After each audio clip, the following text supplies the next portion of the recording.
नमस्कार प्यारे मित्रों, आज हम लोग बात करेंगे आर्टिकल 169 यानी अनुच्छेद 169 के बारे में, जिसमें हम लोग देखेंगे विधान परिषद का गठन और उत्साधन, और ये गठन किसके द्वारा होगा, उत्साधन किसके द्वारा होगा और किस बहुमत के द्वारा होगा, यानी किस कहते हैं ना कि किस चुनाव के या फिर किस मत के आधार पर होगा, कि वो बहुमत होगा या विशेष बहुमत होगा, कि विशिष्ट बहुमत होगा, कि साधारण बहुमत से होगा। हम लोग इन सारे प्रश्नों का उत्तर इस आर्टिकल में हम लोग देखने का प्रयास करेंगे, जिसमें कि सबसे महत्वपूर्ण प्रश्न ये बनता है कि विधान परिषद का गठन कहाँ कहाँ होगा और किसके द्वारा होता है। आपको इसके बारे में जानना आवश्यक है, क्योंकि इससे कई बार प्रश्न पूछ लिए जाते हैं मैच करने के लिए, और कई बार तो इसके बारे में क्या पूछ लिए जाते हैं, इनडायरेक्टली पूछ लिए जाते हैं, या फिर क्या होता है कई बार अनुच्छेद दे दिए जाते हैं और कहे जाते हैं आपसे पूछे जाते हैं कि इस अनुच्छेद में क्या प्रावधान है।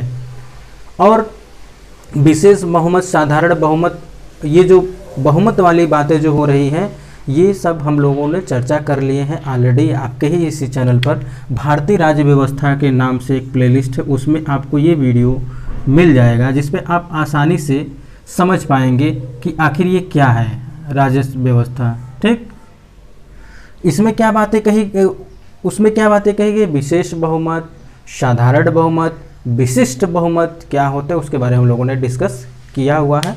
परंतु हम लोग आज यहाँ पे देख लेते हैं विधान परिषद का जो है, यानी आप लोग जानते होंगे जो राज्य की विधायिका होती है, राज्य की विधायिका किसे कहेंगे, राज्य की विधायिका राज्य विधानमंडल को कहेंगे। ठीक, मान लीजिए राज्य विधानमंडल को कहेंगे, आप लोग जानते भी होंगे मैक्सिमम लोग। इसके कितने सदन हो सकते हैं, या तो एक हो सकते हैं या तो दो हो सकते हैं। अगर एक होगा तो केवल विधानसभा होगा, और यदि दो होता है, ठीक, यदि दो होता है तो दूसरे का नाम हो जाता है विधान परिषद।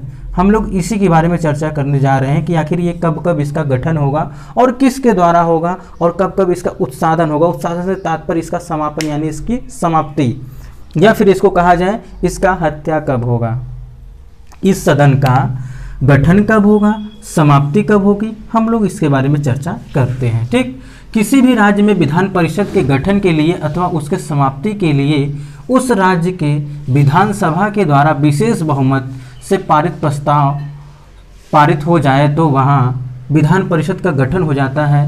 ठीक, बात ये आई कि गठन कब होगा, कि कोई भी राज्य है अगर वो चाहती है, क्या चाहती है कि हमारे यहाँ क्या हो, विधान परिषद का गठन हो, तो विशेष बहुमत द्वारा, यानी ये विशेष बहुमत द्वारा एक प्रस्ताव लाएगी, इसको पारित कर देगी, तो ये इसका गठन हो जाएगा। ठीक, परंतु अगर हम लोग बात करें कि अगर संसद की स्वीकृति से ये सारे कार्य क्या होंगे, संसद की स्वीकृति से ही होंगे।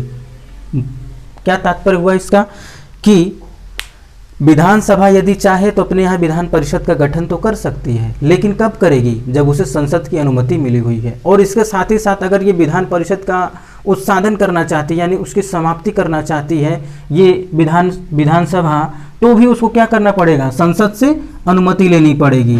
संसद की क्या करनी पड़ेगी, अनुमति लेनी पड़ेगी, उसकी सहमति लेनी पड़ेगी। आप लोग समझिएगा इस बात को, क्योंकि कई बार इसको आपको कथन कारण के रूप में पूछ लिए जा सकते हैं, जिससे आप कंफ्यूजन में पड़ सकते हैं, फिर कंफ्यूज हो सकते हैं।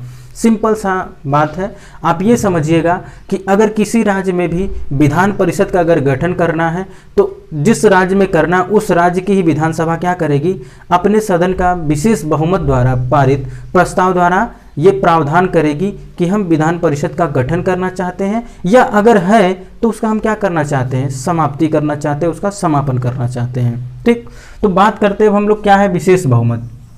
यहाँ पे विशेष बहुमत शब्द आया था, इसलिए हम लोग यहाँ पे चर्चा कर लेते हैं। ठीक, क्या है, सदन में उपस्थित तथा मत देने वाले सदस्यों के कम से कम 2/3 बहुमत तथा उस सदन के कुल सदस्यों की आधे से एक अधिक। क्या मतलब हुआ ये, मान लीजिए 2/3 से, मान लीजिए कि क्या हो गया, अगर 210 पूरे सदस्य थे, इसका 2/3 कितना हो गया, कितना हो जाएगा, 140 हो जाएगा। लेकिन इतना तो पारित होगा ही, लेकिन जितने टोटल सदस्य रहेंगे 210, इसका क्या होना चाहिए, आधे से एक अधिक होना चाहिए। यानी आधे से एक अधिक होने का क्या तात्पर्य, कम से कम 106 सदस्यों का क्या होना चाहिए, क्या हो जाना चाहिए। यहाँ पे ऑलरेडी हो ही गया ना, आप देख लीजिए कि अगर हम लोग 210 का अगर 2/3 करते हैं तो 140 आया। 140 को क्या करेंगे हम लोग, 140 का ही हम क्या कर देंगे, 210 का ही क्या कर देंगे, आधे, यानी कुल सदस्यों का आधे से एक अधिक यानी 106। ये तो ऑलरेडी हो ही गया ना। तो इसका तात्पर्य यही होता है कि जितने सदस्य होते हैं उस सदन के उपस्थित और मत देने वाले जो मंत्री होते हैं या फिर सदस्य जो होते हैं उनका 2/3 होना चाहिए। और इसके साथ ही साथ पूरे सदस्य यानी पूरे सदन के जितने सदस्य हैं उनका आधे से एक अधिक क्या होना चाहिए, मत पड़ा होना चाहिए, तब जाके इसे बोलते हैं विशेष बहुमत। आई होप आप लोग समझ गए होंगे। ये बहुत ही सिंपल सा था, आप किताबों में देखेंगे तो बहुत ज़्यादा बड़ा इसको बहुत ही डिटेल कर दिया गया। मैंने यहाँ पे आपको सिंपल वे में और कम शब्दों में अधिक समझाने का प्रयास किया है। ठीक मित्रों, तो आज के लिए बस इतना ही। हम लोग मिलते हैं नेक्स्ट आर्टिकल के साथ, तब तक के लिए नमस्कार।